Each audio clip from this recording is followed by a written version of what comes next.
Hello my dear friends. तो आज आपका हमारे यूट्यूब चैनल इलेक्ट्रिकल चैम्बर में स्वागत है। आज के इस वीडियो में हम ट्रांसफार्मर के कुछ इम्पोर्टेंट पॉइंट पर विचार करने वाले हैं। आप इस बात से अच्छी तरह एग्री कर रहे होंगे कि यदि इलेक्ट्रिसिटी को one place to another place transfer करना हो तो हमें ट्रांसफार्मर की ज़रूरत पड़ती ही है, ताकि हमारा इलेक्ट्रिसिटी को one place to another place transfer करने में लॉस कम से कम हो। तो इलेक्ट्रिसिटी को फ्लो कराने में ट्रांसफार्मर हमारे लॉस को किस प्रकार मिनिमाइज करता है, इससे हम और कभी किसी वीडियो में जानेंगे। आज की इस वीडियो में हम ट्रांसफार्मर के कुछ इंपॉर्टेंट पॉइंट पर विचार कर लें। ट्रांसफार्मर का ये जो कोर होता है, ये सॉफ्ट आयरन और सिलिकॉन स्टील का बना होता है। इस पर दो वाइंडिंग प्लेस होता है। वन जो होता है प्राइमरी वाइंडिंग और सेकेंड जो होता है सेकेंडरी वाइंडिंग होता है।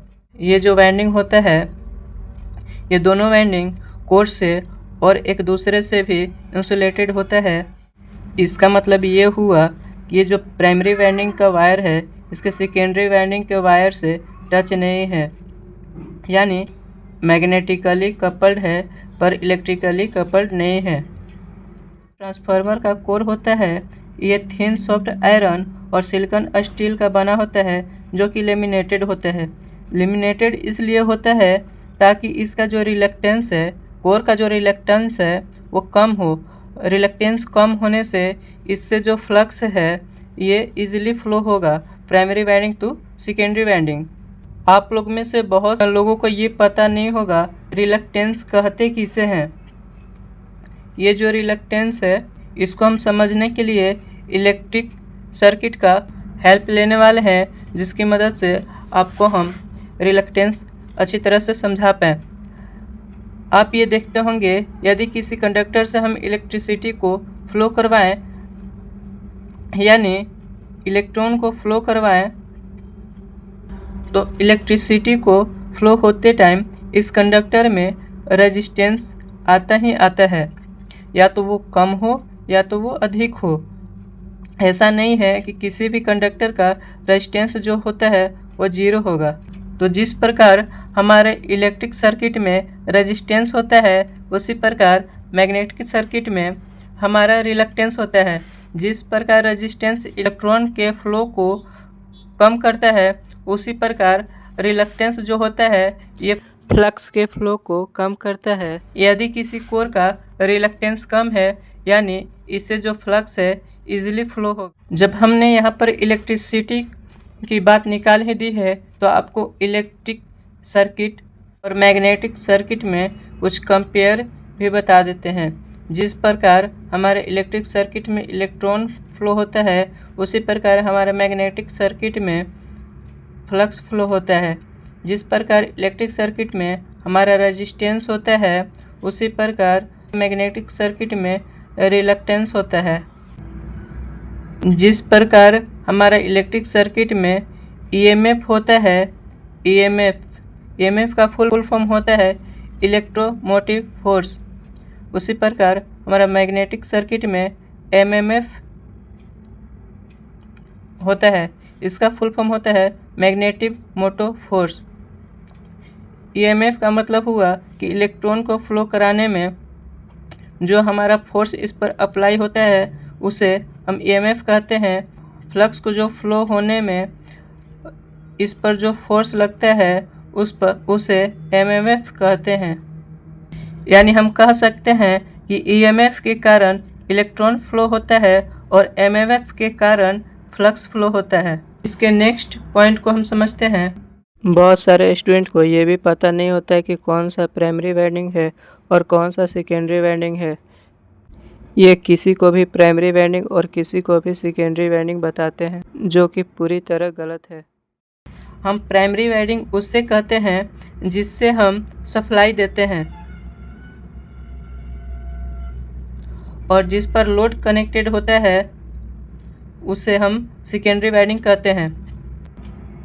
इस पॉइंट को मैं फिर से आपको बता दूं, इस वाइंडिंग पर सप्लाई देते हैं उसे प्राइमरी वाइंडिंग, और जिस पर लोड कनेक्टेड होता है उसे हम सेकेंडरी वाइंडिंग कहते हैं। या तो ये स्टेप अप ट्रांसफार्मर हो या स्टेप डाउन ट्रांसफार्मर हो।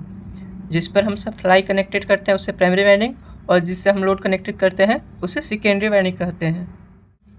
और जो वाइंडिंग हाई वोल्टेज से कनेक्टेड होता है उसे हाई वोल्टेज वाइंडिंग, और जो वाइंडिंग लो वोल्टेज से कनेक्टेड होता है उसे लो वोल्टेज वाइंडिंग कहते हैं। ये ज़रूरी नहीं है कि हम प्राइमरी वाइंडिंग को ही हाई वोल्टेज वाइंडिंग और सेकेंडरी वाइंडिंग को ही हम लो वोल्टेज वाइंडिंग कहते हैं। ये डिपेंड करता है कि हमारा जो ये ट्रांसफार्मर है ये स्टेप अप ट्रांसफार्मर है कि स्टेप डाउन ट्रांसफार्मर है। यदि यह स्टेप अप ट्रांसफार्मर हुआ तो इसका जो एलवी वाइंडिंग है यानी लो वोल्टेज वाइंडिंग है वो प्राइमरी साइड, और जो हाई वोल्टेज वाइंडिंग है वो सेकेंडरी साइड हो जाएगा।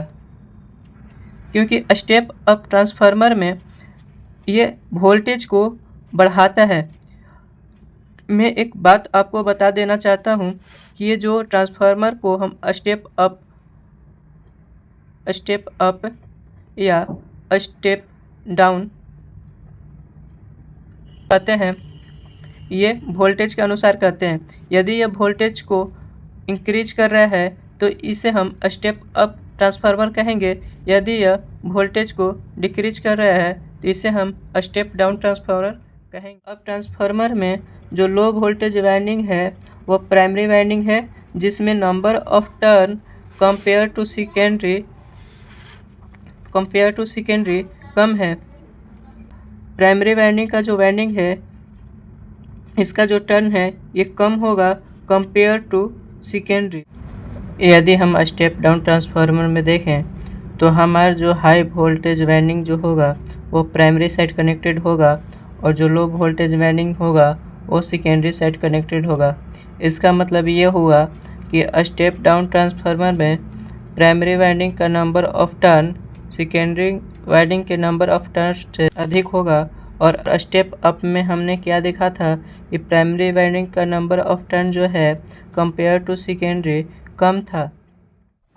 इस वीडियो में मैंने ट्रांसफार्मर के जितने भी बचे हुए इम्पोर्टेंट पॉइंट थे उसको कवर करने के लिए कोशिश किया है। नेक्स्ट वीडियो में हम ट्रांसफार्मर के क्लासिफिकेशन के बारे में जानेंगे। तो आशा करता हूँ कि ये वीडियो आपके लिए यूजफुल होगा। यदि आप इस चैनल पर नए हैं तो इस चैनल को सब्सक्राइब एवं लाइक ज़रूर करें। जय हिंद।